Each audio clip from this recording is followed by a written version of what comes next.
Shalom. We turn now to Psalm 35 of David.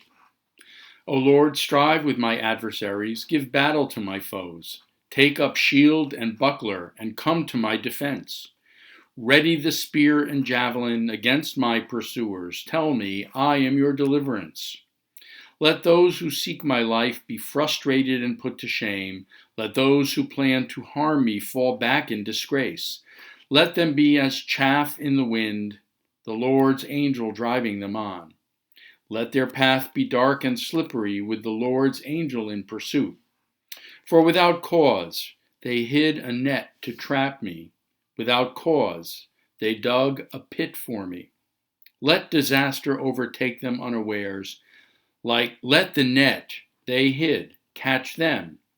Let them fall into it when disaster strikes. Then shall I exult in the Lord, rejoice in his deliverance. All my bones shall say, Lord, who is like you? You save the poor from one stronger than he, the poor and needy from his despoiler.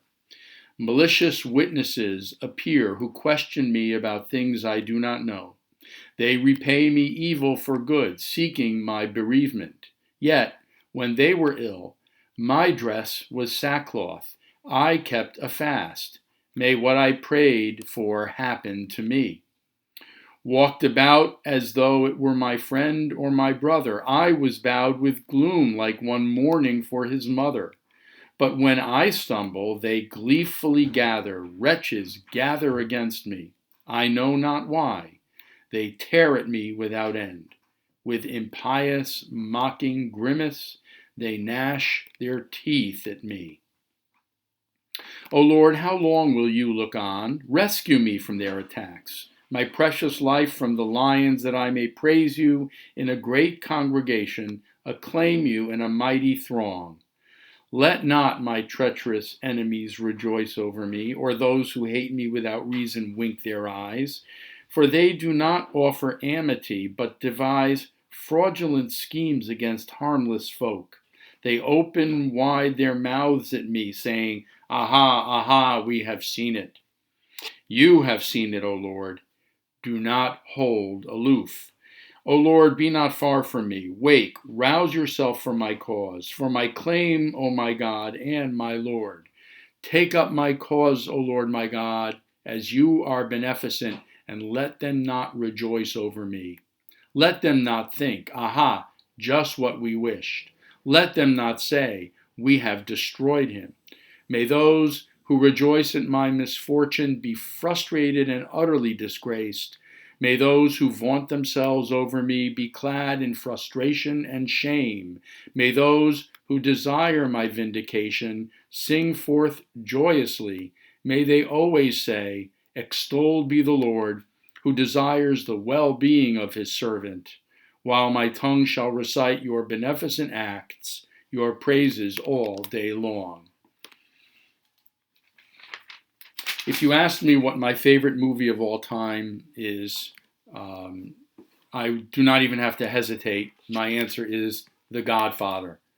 When I say The Godfather, I mean part 1 and part 2.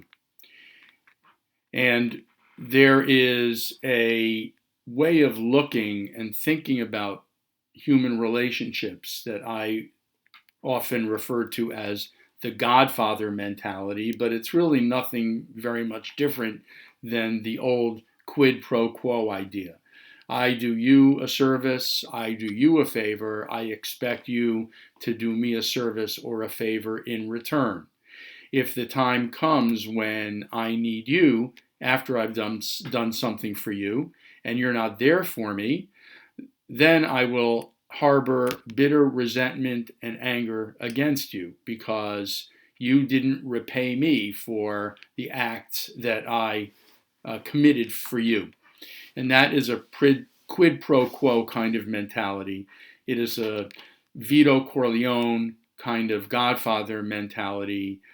I will do you a service, but the day may come when I will expect you to repay me in kind. It seems that the psalmist himself is susceptible here to that kind of way of thinking. that Godfather kind of mentality. It is something I am very familiar with because I myself find that I am vulnerable to that way of thinking as well. But it is not a healthy way of thinking.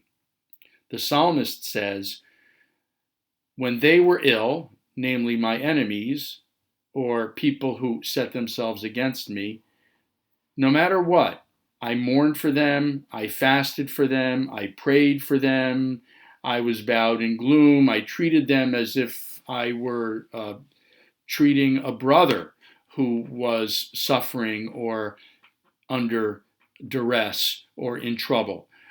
But they're not my brother, they're not close to me, and yet I still empathized with them so that I prayed for them, I fasted for them, and yet later on, after they get better, when they have the opportunity to repay me in kind, they actually do even worse. When I stumble, they gleefully gather. Wretches gather against me, I know not why. They tear at me without end, with impious mocking grimace. They gnash their teeth at me. I don't understand it. I was good to them.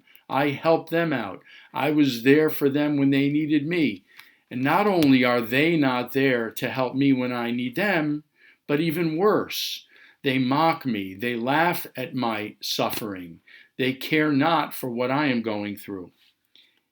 And they do not offer amity, the Hebrew word shalom. They devise fraudulent schemes against harmless folk like me. And I am baffled, I am upset, I am angry, and all of this causes me to feel even worse than I felt before.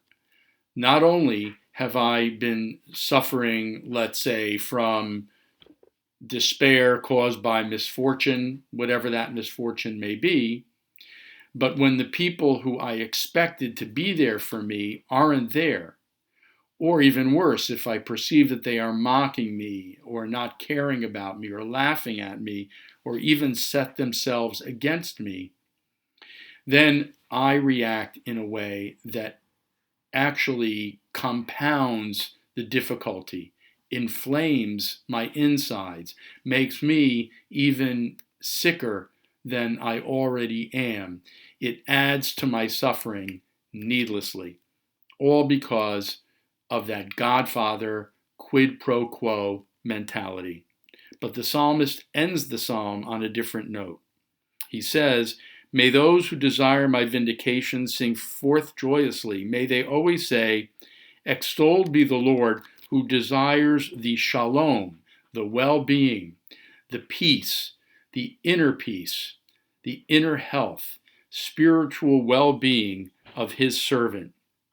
Extolled be the Lord, because I know that even though I am susceptible to that quid pro quo mentality and handle my human relationships in ways that are less than optimal, even though I know that I sometimes give in to that anger and resentment if others are not there for me in the way I expect them to, it is not a healthy attitude and it is not a healthy way of life. I need to extricate myself from that way of thinking. I need to learn that I can do things for other people without expectation of reward, that I can help others without expecting them to help me in kind, simply because it is a mitzvah to help them. It is the right thing to do.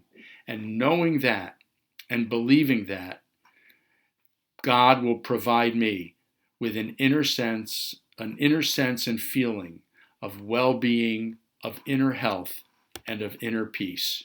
May this happen for all of us together as we face these difficult times. May we learn to do for others, not because we expect rewards in kind, but because we know it is the right thing to do. Thank you.